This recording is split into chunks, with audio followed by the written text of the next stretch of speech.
So, magandang araw mga katropa. Mula rito sa People's Park in the Sky ay nakabalita kami ng pinaka shortest way na daan papuntang Calamba. At dito nga kami dumaan sa Dapdap East and then sa Mabato and then lusot na ng Bungo at diretso ng Burol, Calamba. So ito bagong daan pala, parang Dapdap East ang pangalan. Bagong daan papuntang Bungo. Ayan. So try natin dito mga katropa. Bali ito yung daan na pinakamadali from Tagaytay to Calamba. At ito rin yung daan na pinakadelikado. Panoorin nyo lang mula umpisa hanggang dulo para makita nyo kung gaano kadelikado ang daan. Kaya kung makikita nyo, para siyang hindi siya national road, parang bypass road lang siya. Ayan ay first time naming dumaan dyan. Kumbaga may nagbalita lang sa amin na meron nga ditong daan papuntang Calamba. Pinaka shortest way from Tagaytay to Calamba. Kung makikita nyo naman yan, bagong gawa lang. Yung mga poste nasa gitna pa. And meron dyan part na talagang walang bahayan. Dito sa part na to, yan. Ito na yung pinakamatarik na daan na nadaanan ko from Tagaytay to Calamba. Nakadaan na rin ako sa Sungay. Pero ito yung pinakadelikadong daan para sa akin. Kita nyo, walang harang sa gilid. Ayan, kung may harang man doon, mga batong konkreto lang yun. Pero yun lang yung harang na yun at wala nang iba. So ayan, kung makikita nyo, ang tarik nyan. Parang nasa 28 to 30 degrees yung tarik ng daan na to.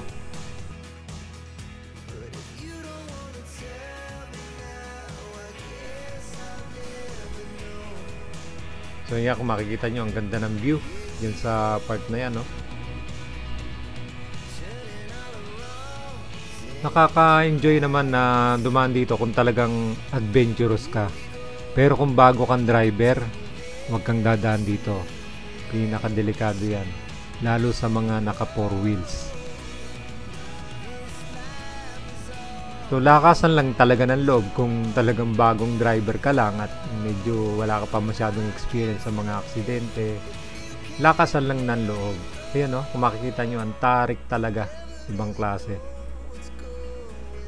Ayan, puro preno lang ginagawa namin dyan. Wala akong ibang ginagawa dyan. Hindi ako nagsisilinyador dyan. Kasi pag nagsilinyador ka dyan, medyo delicate. Ayun, may tinutumbok na bahayan. Ayan. Ayan, biglang kurba kung makikita nyo. Talagang delikado talaga.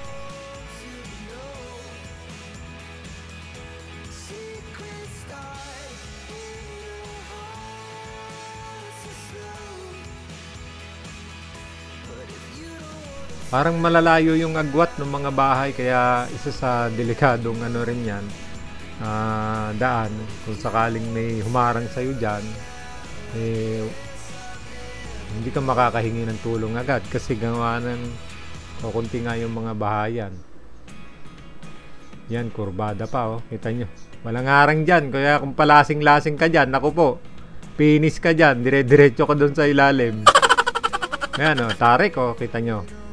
Grabe, ito yung pinakamatarik sa lahat.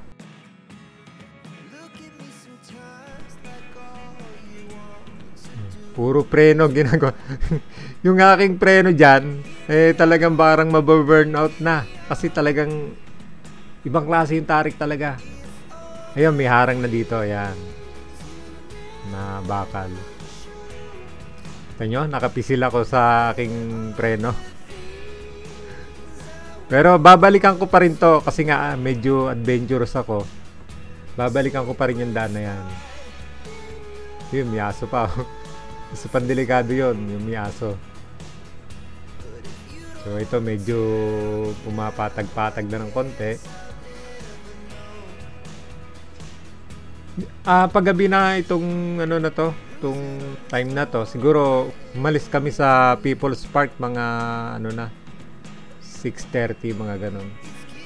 So kung hindi kami dito dadaan, ang pinaka shortest way aside from this way is yung sa may Kanlubang, sa may bahay ni Marcos. Yung isa pang daan, yung sa Sungay, medyo malayo-layo yun kasi ikot pa kami ng Batangas doon. And then kung doon naman sa bahay ni Marcos, ikot pa kami ng Kanlubang at saka ng Maya pa bago kami makauwi dito sa Burol, Calamba. Ayan, may mga bahayan na dito. Medyo maganda-ganda na yung lugar.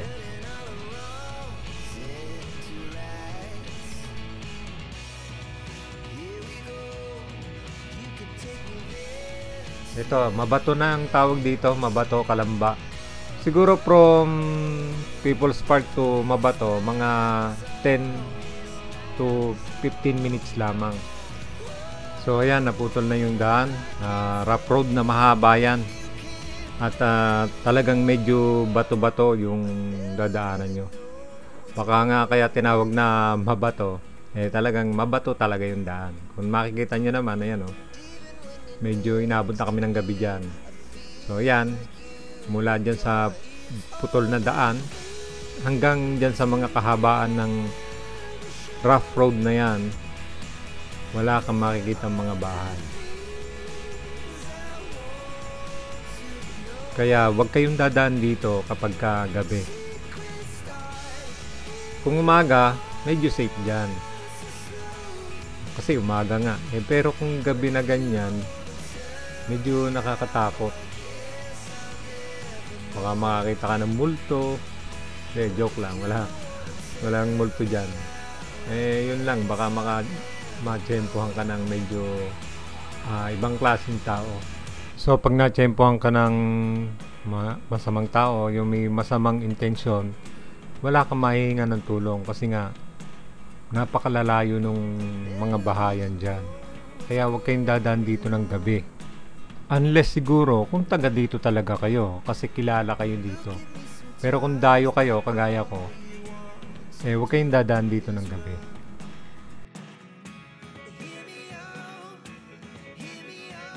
So ayan na yun, dalawa kong bilas. Akala nila ay enduro yung dala nila. So feeling enduro yung dala. Pero pare-pares kaming scooter yan, kaya medyo daan-daan ako kasi baka masira yung suspension ng scooter. At talagang mabato yung daan.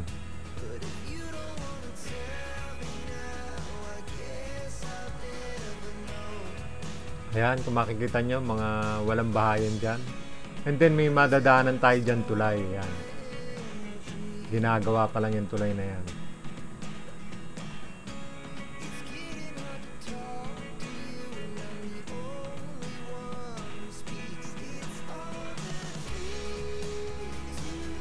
Puro preno yung ginagawa namin.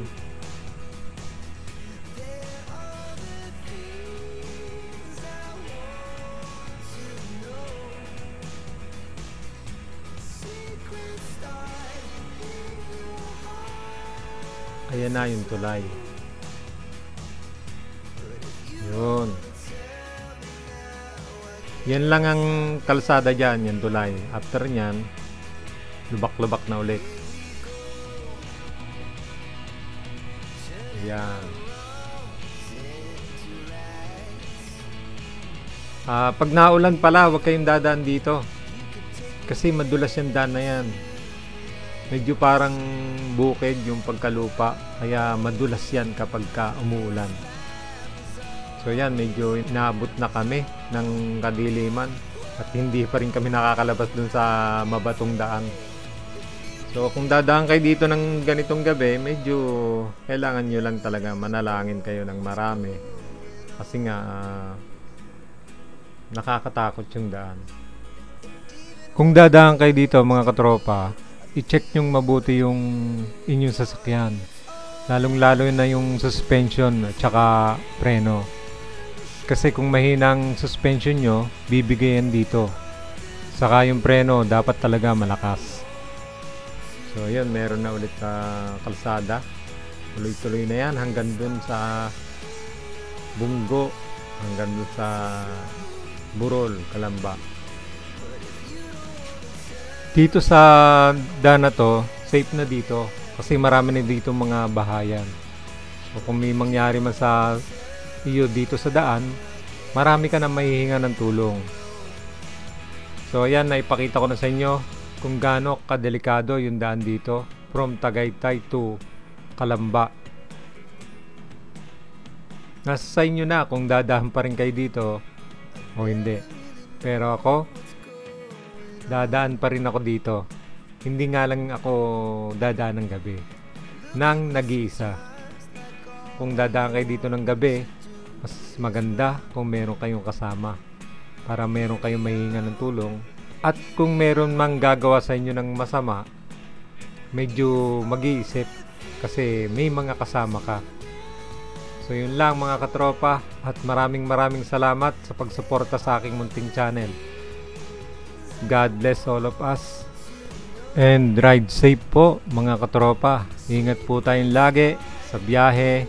Tandaan na sa bawat pagpiga ng ating silinyador ay may pamilyang naghihintay sa atin sa ating pag-uwi. Salamat po ng marami.